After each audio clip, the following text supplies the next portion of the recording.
you what's up. This is Bilkis. And this is Michelle Angeline. Do you need to listen to someone when you get bored? Well, you've got the answer here because you will listen a podcast about pets.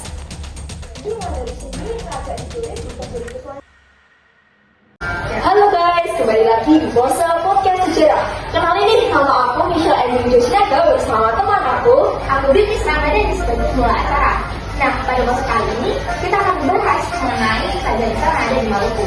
Jadi di sini kita ada 4 tamu nih. Kira-kira namanya siapa dulu? Bisa perkenalan dulu. Halo, aku Anissa. Hai, aku Amin. Halo, aku Zara. Nah, awalnya tentang sejarah, kalian tahu nggak sih kerajaan apa aja yang ada di Maluku? Di Maluku tuh ada kerajaan Ternate, Tidore, Bacan, Iha, dan lain-lain. Wah, baik juga ya. Gimana kalau kita ngomongin kesultanan terbesarnya aja nih? Wah, baik banget tuh. BTW di Maluku itu kesultanan terbesarnya Tidore sama Ternate. Kira-kira kalian tahu tentang Ternate sama Tidore itu apa aja sih?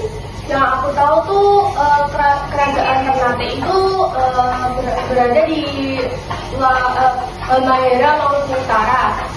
Tepatnya di Pulau Maluku, sumber penghasilan rempah-rempah di Nusantara dan dunia. Nah, sebenarnya ada nggak sih awal pembentukan dari kerajaan-kerajaan itu? Ada, pembentukannya itu awalnya pada abad 12 Masehi. Kesultanan Ternate itu masuk ke dalam perdagangan internasional. Banyak pedagang dari Cina, Arab, Jawa itu singgah di pelabuhan Ternate buat beli rempah-rempah. Nah, nama Maluku itu juga ada usulnya. Gimana sih kata usulnya? Jadi kan banyak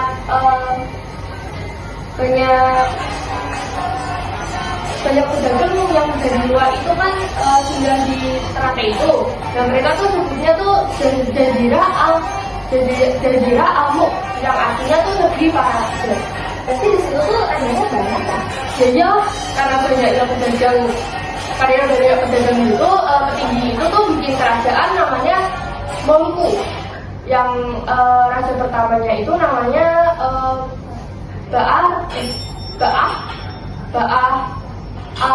Ba'ah Mansur. Uniknya itu kerajaannya tuh bukan cuma buat melindungi wilayahnya, tapi juga buat melindungi pedagang lokalnya. Terus apa hubungannya kerajaan Maluku sama kerajaan lainnya?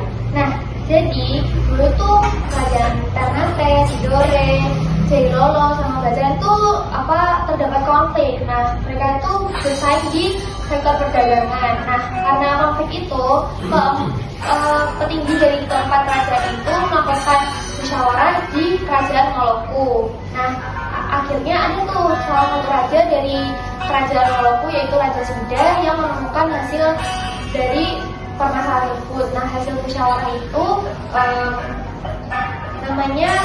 membentuk persekutuan yang namanya Maluku Kiraha, yang artinya persekutuan empat gunung, dan finalnya membentuk kerajaan Sekitar juga. Berarti kelihatan gitu ya bentukannya. Nah, itu tuh kerajaan Maluku udah jadi besar atau belum? Belum. Kerajaan Ternate itu baru jadi kerajaan Islam pada saat Sultan Zainal Abidin kembali ke Maluku. Siapa ya Sultan Zainal Abidin? Nah, Sultan Zainal Abidin merupakan anak dari raja pertama kerajaan Ternate, yaitu Raja Kolano Margo.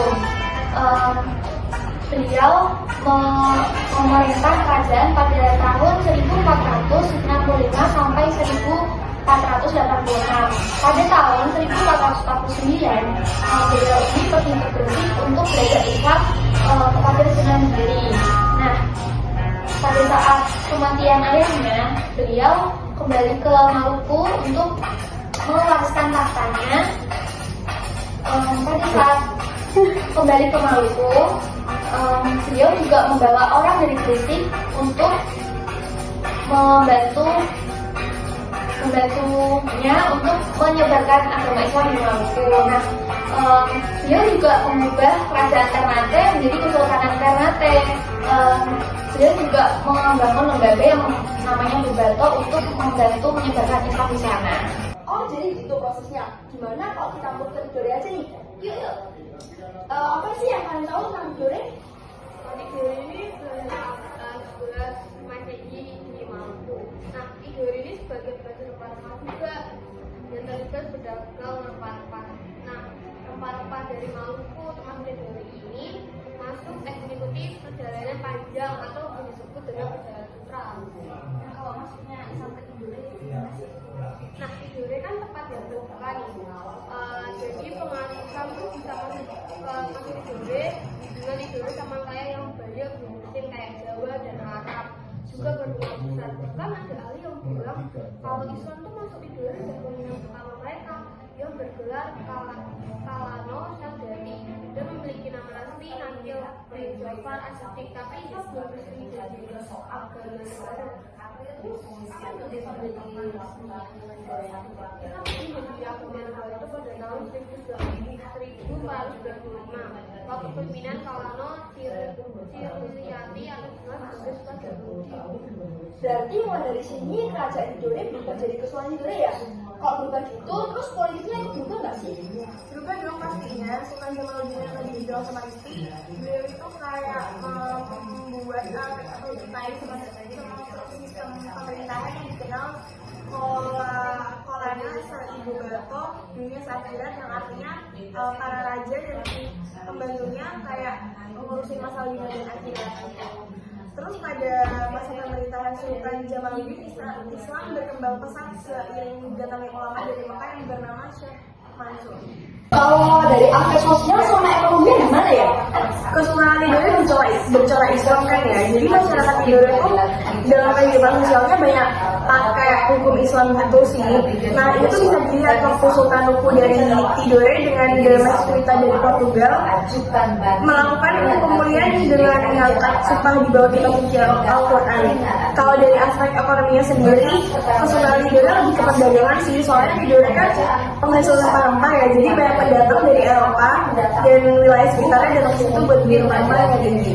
Nah, tadi kan Kesultanan Tidore sama Kesultanan Ternate itu merupakan dari Kesultanan Jasa yang memang berarti sama dari tinggal di samping dengan kayak di Ternate itu yang terlalu itu ada di Kesultanan Ternate itu ada konflik internal sama eksternal sama Tidore. Dua konflik itu tuh saling berkaitan. Oh iya. Terus gimana keterlibatan Kesultanan Tidore di bawah itu? Sebenarnya Kesultanan Tidore cuma terlibat di konflik eksternal aja sih. Di konflik internal Kesultanan Ternate itu yang terlibat bangsa Portugis.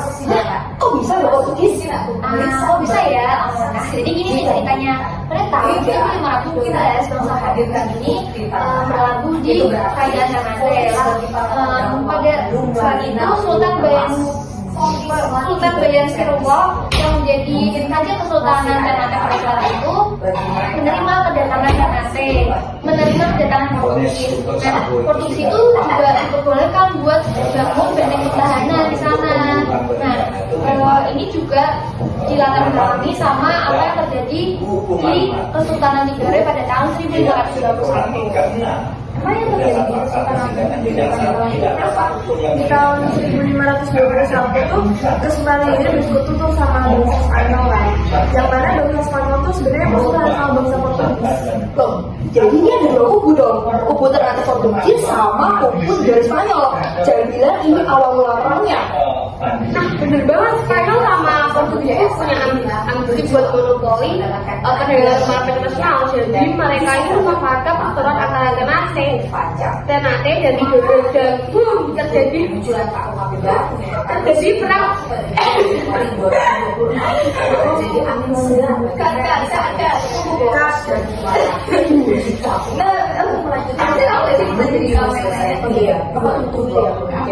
Loh, jadi ini ada dua kubu Ternate Portugis sama kubu dari Spanyol. Jangan bilang ini awal mula perangnya. Nah, bener banget, Spanyol sama Portugis waktu itu ada kayak ambisi buat monopoli perdagangan market internasional. Jadi mereka memanfaatkan keturunan antara Ternate dan Tidore dan itu terjadi perang pertama di Nusantara antara dua kesultanan barat di benua bangsa Eropa, yaitu Spanyol dan Portugis. Itu perangnya apa? Oh, satunya kalah itu? Enggak dong, ada suatu dekade perang pada tanggal 22 April 1929. Akhirnya Portugis sama Spanyol ngadain perundingan tuh namanya Zaragoza, memutuskan buat Spanyol harus keluar dari seluruh kepulauan Maluku, sedangkan Portugis masih di sana dengan bebas. Berarti ini udah balik belum, masih ada konflik internal di Kesultanan Ternate.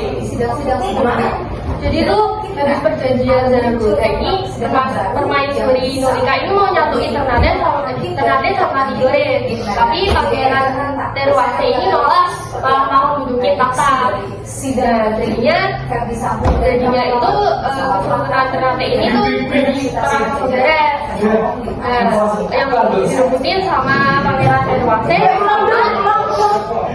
Mas diem mas, ceritanya lama.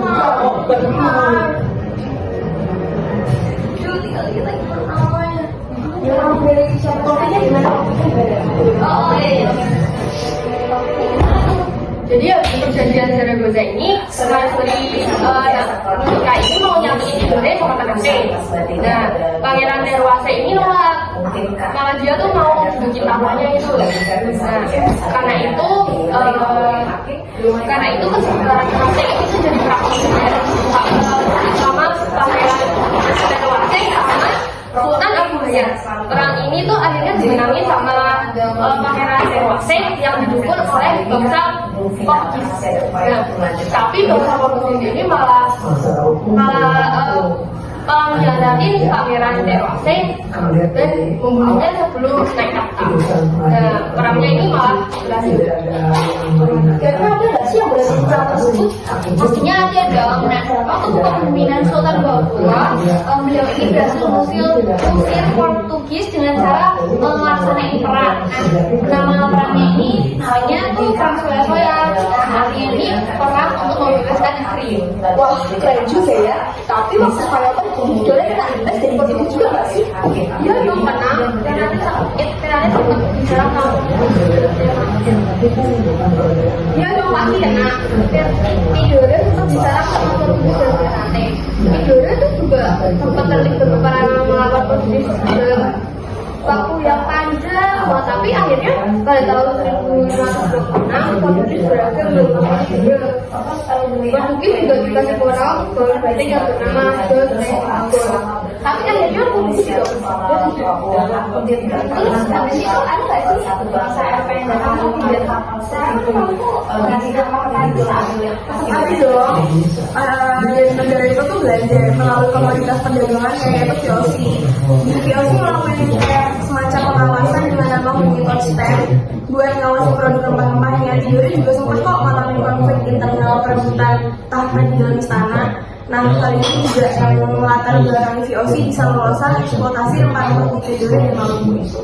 Ya, apa VOC-nya ada di mana-mana ya? Kira-kira ada nggak sih yang bisa ngalahin VOC ini? Ada dong, Pangeran Amilcar beliau tuh membangun kekuatan di daerah selat dengan cepat.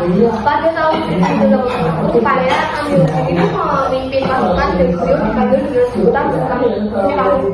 Terus pada tahun 1923, perlawanan antara Maluku sama pasukan ini diuntukkan hasil dari perkelahian awan putih. Nah, kekalahan ini Belanda tuh kembali ke negaranya dan merupakan pasukan. Berarti setelah Belanda balik ke negaranya, kita bergerak dong. Enggak dong, habis beberapa tahun Belanda kembali lagi tuh menjajah dan menjajah lagi Tidore. Jadi Tidore berarti tentang pengelolaan Tidore tentang Belanda. Nah, jadi gitu nih kisahnya segini dulu. Pose dari